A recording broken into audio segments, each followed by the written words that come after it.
महाभारत में भगवान कृष्ण के अलावा सबसे अधिक ज्ञानी व्यक्ति कौन थे? आइए जानते हैं इस वीडियो में। नमस्ते दोस्तों, स्वागत है आपका हमारे चैनल में। दोस्तों, महाभारत में भगवान कृष्ण के जैसा कोई भी नहीं था, क्योंकि भगवान कृष्ण भगवान विष्णु का ही स्वरूप है। श्री कृष्ण ज्ञानी नहीं, वह ज्ञान है, वह ब्रह्मांड है, वह सब कुछ है। वैसे तो ज्ञानी शब्द बहुत ही व्यक्तिपरक है, इसमें कई तरह की क्षमताएं और कौशल शामिल हैं। लेकिन इस वीडियो में हम महाभारत में 3 तरह के ज्ञानी व्यक्तियों के बारे में चर्चा करेंगे। पहले हैं सहदेव। सहदेव एक ऐसे व्यक्ति थे जो भूत, वर्तमान, भविष्य के बारे में सब कुछ जानते थे, लेकिन चुप रहना पसंद करते थे। सहदेव के बारे में कहा जाता है कि उनके पास भविष्य जानने की सहज शक्ति थी, लेकिन उनके पास किसी को यह बताने के लिए कोई चमत्कारी शक्ति नहीं थी। लोक कथाओं में कहा जाता है कि सहदेव ने अपने पिता के मस्तिष्क को उनकी मृत्यु के समय खा लिया था, जिसके कारण वे बहुत बुद्धिमान और समझदार बन गए थे। माना जाता है कि सहदेव बहुत बुद्धिमान और चतुर थे, शायद इसीलिए वह देवों के गुरु बृहस्पति के शिष्य थे, जिनसे उन्होंने नीति शास्त्र प्राप्त किया था। इसके अलावा वह ज्योतिष विद्या में भी बहुत अच्छे थे। हो सकता है कि उन्होंने अपने पिता पांडु से ज्योतिष सीखा हो। ऐसी मान्यता है कि उन्हें पहले से ही युद्ध, पासे के खेल और उनके वनवास जाने के बारे में सब कुछ पता था।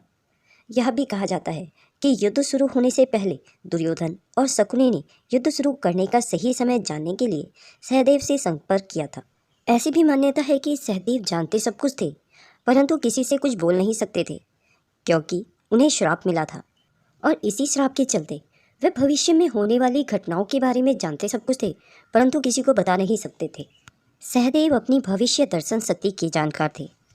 दूसरा है शकुनी। वांछित प्रभाव पाने के लिए सही समय पर की गई कार्यवाही के बारे में जानकार था। महाभारत में शकुनी को भी भगवान कृष्ण के समान बुद्धिमान कहा जाता था, लेकिन वह चालाक और धूर्त था। वह पासे के खेल और युद्ध के पीछे का मास्टरमाइंड था। उसकी शत्रुता भीष्म से थी। उसने संपूर्ण कुरुवंश को नाश करने के लिए संकल्प लिया था। भीष्म और कुरुवंश के प्रति उसकी शत्रुता का कारण आखिर क्या था? भीष्म और धृतराष्ट्र ने गांधार के राजा और उसके 100 पुत्रों को धोखा देने के लिए कैद कर लिया और उन्हें एक व्यक्ति के भोजन के बराबर भोजन दिया। इसलिए अंततः सभी एक एक करके मर गए, और वह सभी अपने रोजमर्रा के भोजन को सबसे छोटे शकुनी को खिलाते, ताकि वह कुरुवंश से बदला लेने के लिए जीवित रह सके। साथ ही शकुनी के पिता ने अन्याय की याद दिलाने के लिए शकुनी का एक पैर भी तोड़ दिया, ताकि शकुनी कभी भी बदला लेने के मार्ग से भटक न सके। ऐसी मान्यता है कि उसके पास एक आशीर्वादित पासा था जो हमेशा उसकी इच्छाओं का पालन करता था।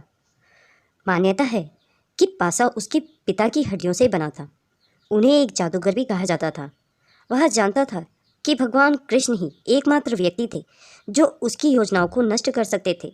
उन्होंने युद्ध से पहले भगवान कृष्ण के बजाय नारायणी सेना को चुनने के लिए दुर्योधन की निंदा भी की थी। शकुनी ने धीरे धीरे युवा दुर्योधन को पांडवों के खिलाफ युद्ध करके हस्तिनापुर की गद्दी हासिल करने के लिए उसे उकसाकर अपना बदला लेने की यात्रा शुरू की। शायद उसे पता था कि पांडव पूरे कुरुवंश को हराने और मिटाने में सक्षम है। उन्हें प्राय द्वापर युग का अवतार माना जाता था। तीसरे हैं विदुर। अंतरात्मा के जानकार, राजनीति और धर्म के जानकार। धर्म की उनकी धारणा और उनकी आंतरिक चेतना के संदर्भ में उन्हें अक्सर हस्तिनापुर दरबार में सबसे बुद्धिमान व्यक्ति माना जाता है। वे राजनीति के महारथी थे। उन्होंने कई बार पांडवों को दुर्योधन और शकुनी के छल से बचाया था। खास तौर पर लाक्षागृह कांड में वे पांडवों के रक्षक थे। वह हस्तिनापुर का भविष्य जानते थे, लेकिन वह असहाय थे, क्योंकि उनके पास युद्ध या हस्तिनापुर से संबंधित किसी भी चीज़ के बारे में कोई निर्णय लेने का अधिकार नहीं था, क्योंकि वह केवल एक सलाहकार और प्रधानमंत्री थे। विदुर तटस्थ रहे और धर्म का पक्ष लिया, और अंततः मंत्री पद से इस्तीफा दे दिया था।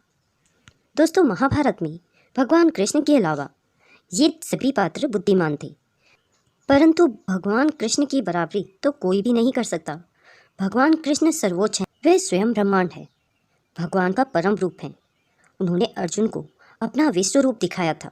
दोस्तों, इस वीडियो में भगवान कृष्ण की तुलना सहदेव, विदुर और शकुनी से नहीं की गई है, बल्कि शकुनी, विदुर और सहदेव के कुछ विशेष गुणों के कारण उन्हें बुद्धिमान माना गया है। भगवान कृष्ण की तुलना तो किसी से की भी नहीं जा सकती, क्योंकि भगवान कृष्ण तो खुद महाभारत के सूत्रधार थे। जय श्री कृष्ण। दोस्तों, अगर यह वीडियो आपको पसंद आई हो तो इसे लाइक और शेयर जरूर करें और कमेंट बॉक्स में जय श्री कृष्ण लिखना ना भूलें।